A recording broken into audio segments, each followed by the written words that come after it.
Holy Week na nga at walang pasok ngayon ng Daddy Joseph. Kaya naman naisipan niyang mag-order ng seafood ngayon para sa aming tanghalian. At nadiskubre nga niya itong Mythical Glory Dash PH. Located nga pala ito sa Bacoor, Cavite. Seafood online shop. Ito nga ang kanilang page at napakadali namang mahanap. May promo nga sila ngayon na 10% discount mula March 24 hanggang March 31, 2024. Ito ngang inaamoy-amoy at chinecheck ng Daddy Joseph ay 2 mixed seafood with free baked scallop at 1.5 Coke. Ang kasama sa mixed seafood ay mais, crab, scallop, tahong. At meron ding hipon. Natuwa nga ang Daddy Joseph sa nakita niya dahil namumula ang crab sa taba. Si Jalisa naman ay tuwang-tuwa at gusto nang kumain dahil mga paborito niya ang mga yan. Mabuti na nga lang din at walang may allergy sa amin pagdating sa seafood. Nagyayaya na nga kumain itong si Jalisa kaya naman pati ako ay natatakam na rin dahil sa scallop. Kahit hindi pa nga oras ng tanghalian at napakaaga pa para kumain ay hindi na kami nagpaawat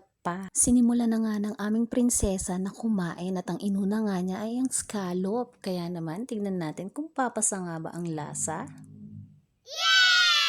At ito nga si Daddy Joseph na sinabihan ko na mag-diet ay mukhang hindi rin magpapaawat. Ang una nga niyang kinuha ay itong crab na talaga namang makikita mo ang taba. Sa mga hindi nakakaalam ay hindi naman po favorite ng Daddy Joseph ang crab talaga. Kaya lang naman niyang umubos ng ilang piraso ng crab sa isang upuan. Nahihilig na nga rin itong si Jalisa sa mga seafoods. Ako naman ay masayang-masaya na sa baked scallop na kinakain ko ngayon. Ito ang una kong tinikman. Ang sarap talaga ng scallop. Hindi ko alam kung anong cheese ang ginamit nila dito pero napakalinamnam. Sunod ko ang tinikman ay itong tahong. Napakasarap talaga dahil tamang-tama ang pagkakaluto. Pati na rin ang sarsa na pinaglutuan ay saktong-sakto sa panlasa ko. Manamis-namis na maanghang konti. Sinasabi ko sa inyo na sulit talaga ang presyo ang babayaran ninyo sa pagkain na bibilhin nyo sa kanila. Dahil madami din naman ang mga seafoods na nakalagay. Mas lamang nga lang ang tahong. At napansin nga namin na muntik na naming maubos ang isinaing ko sa rice cooker na kanin. Napasarap nga ng kain pero mas lalong sasarap kung merong Coca-Cola. Pampawi ng uhaw ngayong tag-init at pinagsasama-sama ang pamilya. Pagbukas pa lang ng bote ay talaga namang mapapalingon ka at mapapainom ka. At para hindi ka rin mabilaukan.